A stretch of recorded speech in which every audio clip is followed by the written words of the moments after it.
Okay, so we are going to establish these identities.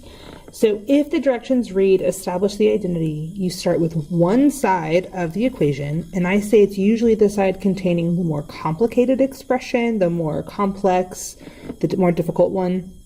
And then using appropriate basic identities and algebraic manipulations will arrive at the other side.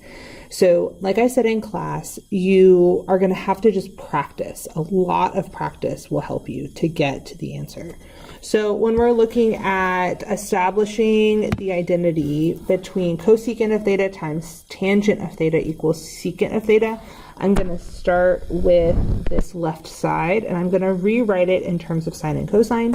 So I have 1 over sine of theta times sine theta over cosine theta.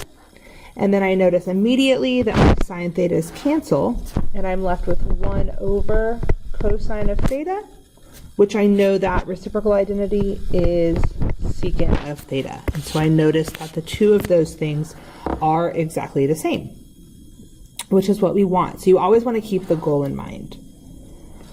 So when we look at this next one, we see that we're establishing the identity of sine squared of negative theta and cosine squared of negative theta. So when we're looking at something like this, we need to first remember that when we write something like this, we actually see it as sine of negative theta. It's actually the whole thing is being squared, and then the same thing with the cosine, it's all being squared.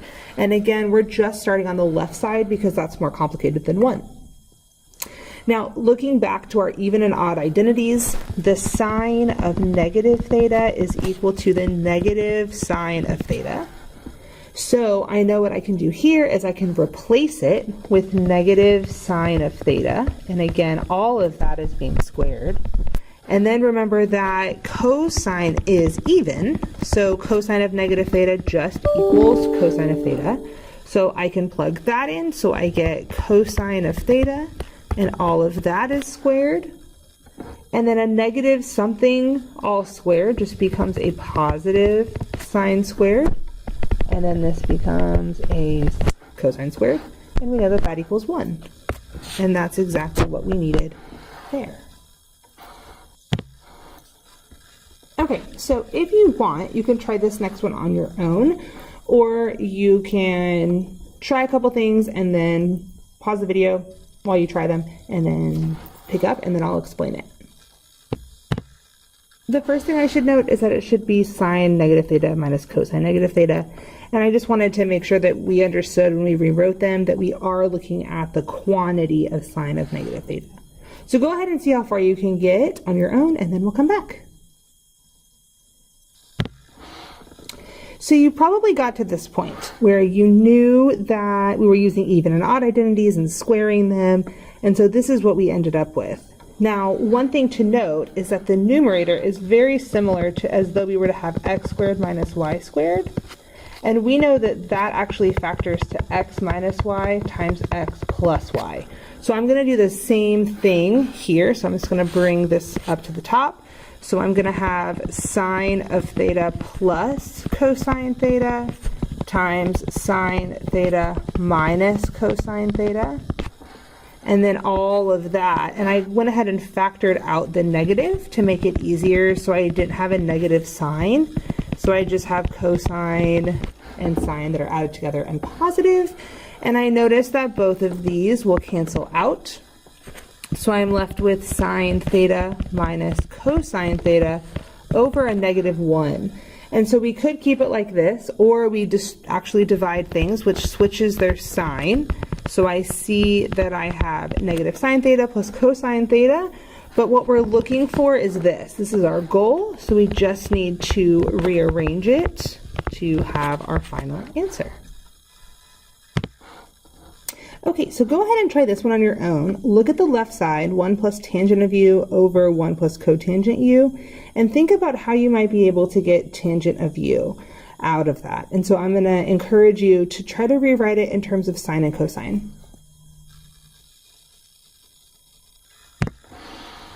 Okay, so we started with this, and I can see in purple that I rewrote it as 1 plus sine over cosine all over 1 plus cosine over sine. And I knew that I was adding two different pieces, so I needed them to have a common denominator. So I was really looking at making the one cosine over cosine and sine over sine for the other one. And so when I added them together, I got this complex fraction with cosine plus sine over cosine, and then sine plus cosine over sine. And so as you can tell over here, when I kept switch flipped, you can see that the cosine u plus sine u is the same thing as this other one. Now I know that they're not written in the same order, but they mean the same thing. Just like a plus b is the same thing as b plus a. So I was able to cancel both of them out because they reduced to 1, and then I was just left with sine over cosine, which ended up with tangent. And that was exactly what I needed to have to establish this identity. Now, if you feel like you're getting the hang of this, again, pause the video and see what you can do. There's supposed to be a theta here. So go ahead and pause the video and see how far you can get. So we're adding two fractions and we want to end up with 2 cosecant of theta. So go ahead and see what you can do on the left side in order to do that. And I'm going to give you a hint that you probably need to get a common denominator to add them together. Now you probably got to here, you were able to get a common denominator for both of them, and then you multiplied. Sine times sine is sine squared. We FOILed this out in the numerator here, and you can see that I did that up top for you. So I get 1 plus 2 cosine theta plus cosine squared theta. Now one thing to note is I see that I have a sine squared plus a cosine squared, and that tells me that I have something there, right? The identity sine squared plus cosine squared equals 1. So I'm going to replace that with 1, and then I leave everything alone with what I have over here, and I have sine theta times 1 plus cosine theta. And now see if that helps you. So maybe you got down here, you were able to add the two ones together to get 2, and then you saw everything else, but you probably forgot that you needed to factor out the 2. And what I saw was that I have this 1 plus cosine theta, and I don't see anything with cosine here. So if I do that, I'm able to reduce by canceling both of those out, and I'm left with 2 over the sine of theta, which we know gives us 2 cosecant of theta, which is exactly what we wanted. Okay, so we have 2 left. This is our second to last problem. So again, go ahead and try to solve this on your own.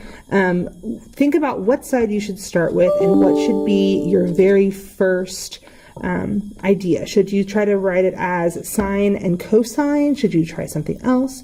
So go ahead and pause the video and try it. Did you get there? Go ahead and see if you can keep going from this point.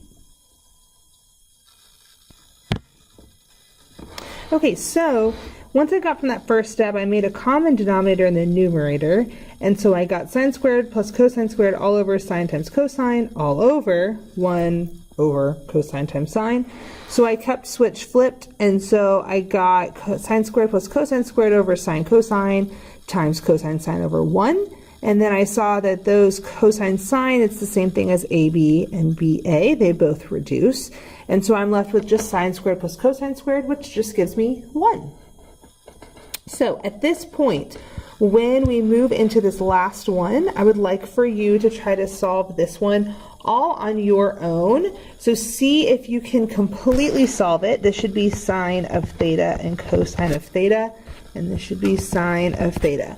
So pick a side, try to see the best you can, and then come back and we'll try it together. Okay, so depending on which side you started with, if you started with the left side, so 1 minus sine theta over cosine theta, we multiplied by the conjugate, so 1 plus sine theta over 1 plus sine theta, and I knew to do that because of the denominator on the right side. So when I FOILed out the top, I see that I get 1 minus sine squared theta, and then the denominator I just kept separate because I knew that I needed to have a cosine in the numerator but not in the denominator. This should be a plus. I can't believe I messed that up. And then we can replace 1 minus sine squared theta because we knew from our identity that that equaled cosine. So I have cosine squared, and then I was able to reduce to get cosine theta over 1 plus sine theta. Now maybe you started on the right side, you could do the same thing, but you would multiply by 1 minus sine theta over 1 minus sine theta to then get 1 minus sine theta over cosine theta. So there's no wrong way or right way. With an expression that's equally complicated on both sides, you just pick one and then go from there. So to summarize everything that we did today, when we look at how to start establishing these identities, we almost always want to start on the side that contains the more complicated expression. We want to rewrite them as sums or differences of fractions. We don't want to keep them separate. We want them to be one single fraction. And then, as you saw, it's really helpful to rewrite one side in terms of sine and cosine, because that can help us to reorganize our thoughts. And then you always want to keep the goal in mind. So as you manipulate one side of the expression, always keep in mind what your goal is. What are you trying to get to? Are you trying to have a cosine in the numerator or denominator? So hopefully that was helpful, and I'll see you in class.